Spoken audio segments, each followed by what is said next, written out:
the absurd story that we're going to be dealing with over the next potentially month, week, or year. And the reason I call it an absurd story is the only before 1980 we had no government shutdowns. And there's a reason we never had a government shutdown. Nobody had bothered to interpret the law as saying that when the fiscal year ended, if Congress hadn't agreed to the new spending levels for the next year, that somehow the government was going to cease to operate. There was an assumption before 1980, and I'll get to the point here. There was an assumption that, hey, no matter what, there's going to be and Congress will catch up and it'll be figured out. But an institution as large as the U.S. government, it was just assumed it was always going to operate, and it was kind of absurd that you would shut it down. Well, guess what? In 1980 and then again in 1981, the Carter Justice Department, then the Reagan Justice Department got an Office of Legal Counsel opinion that essentially created the idea that, yes, indeed, we could have a government shutdown. And how did it do that? It ruled that when the appropriations expire, that specific entities that were funded on an annual basis, not permanent funding, and I'll get to that in a minute, because this is why there's an exemption for Social Security. That if it's annual spending, well then, and you don't have a new congressional law passed, well then you cannot, that agency cannot function until there is money that was passed by the U.S. Congress. Essentially there is a law that says this agency has the funding to operate.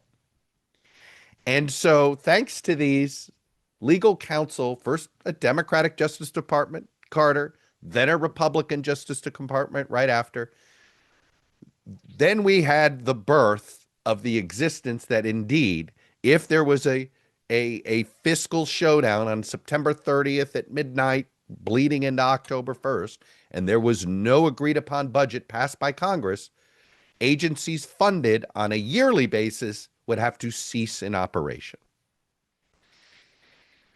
So we got our first real set of lengthy shutdowns in the 90s, right? It was Newt Gingrich and versus Bill Clinton. 27 days. I remember I had a roommate. I was working at the hotline at the time. I had two roommates that worked for the federal government. Between those shutdowns and this massive couple of snowstorms we happened to get that year in the winter of 95, 96, I'm pretty sure my roommates didn't work for 3 months. Okay. They basically they eventually got their pay. I mean, look, it was not fun. Let's not pretend it was a vacation. They couldn't go anywhere. It was sort of like COVID. They were sort of trapped. I was going back and forth to work. I never had any privacy for those 3 months. Love my former roommates. I know a couple of you still listen. So, but I remember those days fondly. But that's when we sort of became extraordinarily partisan with these government shutdowns. And they almost became an annual affair, right? The 90s happened, took a pause, and then pretty much, right, particularly with the election of Barack Obama, where a government shutdown threat at a minimum is now an annual thing. And looks like about every 3 or 4 years, we actually do shut the government down, sometimes for a weekend, sometimes for a week. Donald Trump did what I thought was the near impossible. He was the first president to preside over a shutdown caused by his own party. As the Republicans were handing over power to the Democrats in 2018 to 2019 after the 2018 midterms, Congress still hadn't agreed upon a budget, so we actually ended up having among the longest shutdowns. Democrats took control of the House during a government shutdown. Just an extraordinary aspect of things.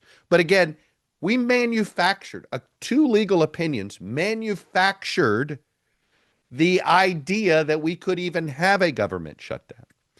Now, after the lengthy shutdowns of the mid-90s, lawmakers decided to pass a couple of laws that were intended to make sure more people weren't harmed by government shutdowns.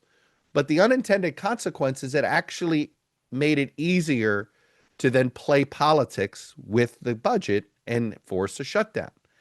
We had two laws that were passed. That was a way to sort of shield uh, harsh political consequences of a government shutdown. The first one was passed in 2013, and it was called the Pay Our Military Act. And essentially now it exempts military pay from any government shutdown. Military is automatically paid. If you're wondering about Social Security, it was deemed always exempted because it is not an annual appropriation. It is funded by a trust fund. And in some ways, Medicare and Medicaid also fall into this loosely, which is why the benefits also keep moving out. So now you could argue that if the Social Security Administration can't function, and there's nobody there to be paid, then checks can't go out. Obviously, in this day and age of automation, you don't need that. But I could make that argument, and you could if you wanted to, because there's a part of me that wants to make it much harder to shut the government down.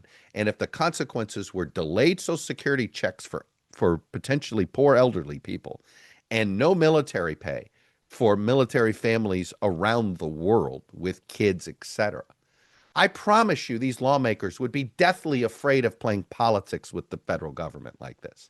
But we've essentially exempted the two most, the two third rails, if you will, that could make this quite difficult. One is paying the military, and the other is paying out Social Security benefits.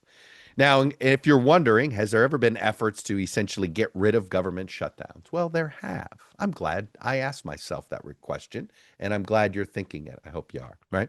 Bob Packwood tried one in the 80s. Kent Conrad tried one in the 90s. Rob Portman pushed it during his time. Basically, a way to create what was called an automatic continuing resolution that would keep agencies. Different bills have been produced, and leadership of both parties have killed these bills. But what these rank and file lawmakers have attempted to do is basically saying, you can't shut the government down. That if you don't agree on appropriations by September 30th, then there would be an automatic, quote unquote, stopgap continuing resolution. And each one of these has been fairly similar in how they've been put together. But the idea would simply be government is funded at the previous year's levels and for the next, say, 30 days.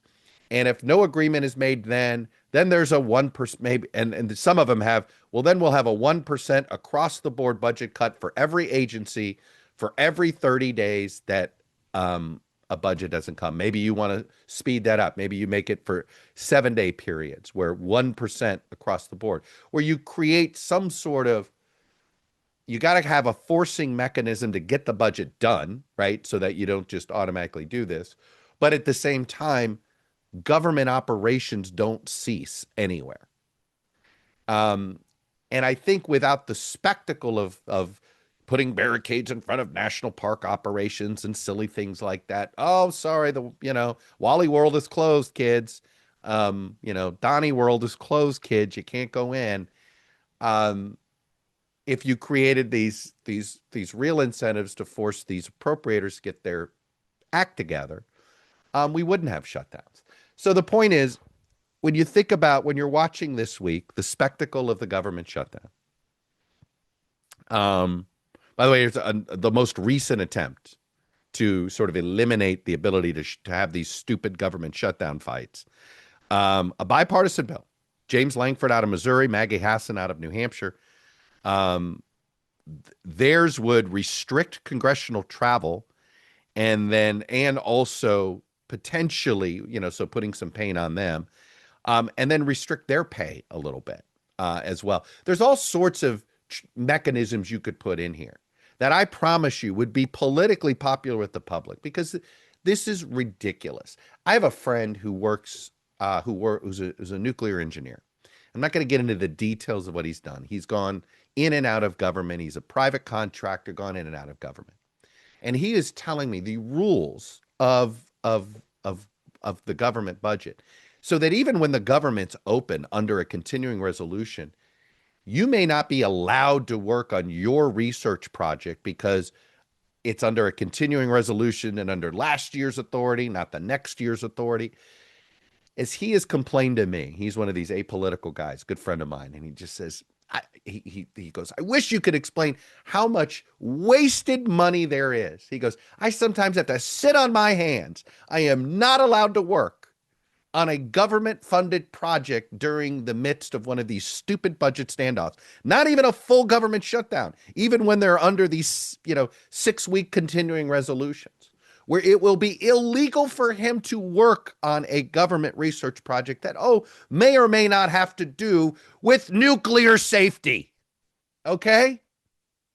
So it is one of these, I can't stand this manufactured political crime. We have enough frickin' problems in America that we have literally, the politicians in charge since 1980 have created the conditions to make this easier, not harder. Your elected officials have gone out of their way to create this political theater. It started with two legal opinions back in 1980 and 81. And then to make it less politically painful to have these ridiculous theaters of the absurd of shutting down the government, they exempted a couple of entities that would be completely empathetic to the public at large and make it politically really uncomfortable for any party to want to instigate a government shutdown. But at this point, look, nobody wins. I'm going to go through all the cliches. Nobody wins a government shutdown, yada, yada, yada. It's true. And the pain is only immediate at this point, right? It's terrible politics for the moment. And literally the public moves on within about a month from the shutdown happening itself. So this is what's really frustrating about this. We have so many broken aspects of our politics. But in some way, this is a really good example of just how poor the leadership has been in Washington now. Arguably, you could say this is a collection of 45 years of just absurd. Regular members of Congress have wanted to stop this nonsense, and the elected leaders, speakers, majority leaders, minority leaders, they have gone out of their way to collectively quash these bills because they enjoy having manufactured political leverage. Oh, isn't that nice? So when you watch the charade that is going to be this debate of when to reopen the government, realize they created this entire nonsense themselves. The only reason the government is shutting down is they wanted to create an opportunity to sort of create a leverage point. It's like doing, it's like adding an extra round of the playoffs. That's a good thing to do. In this case, hey, let's add more political drama to Washington because we don't have enough. But this was just manufactured. This does not have to be. We absolutely manufactured this, and then we made it easier to do.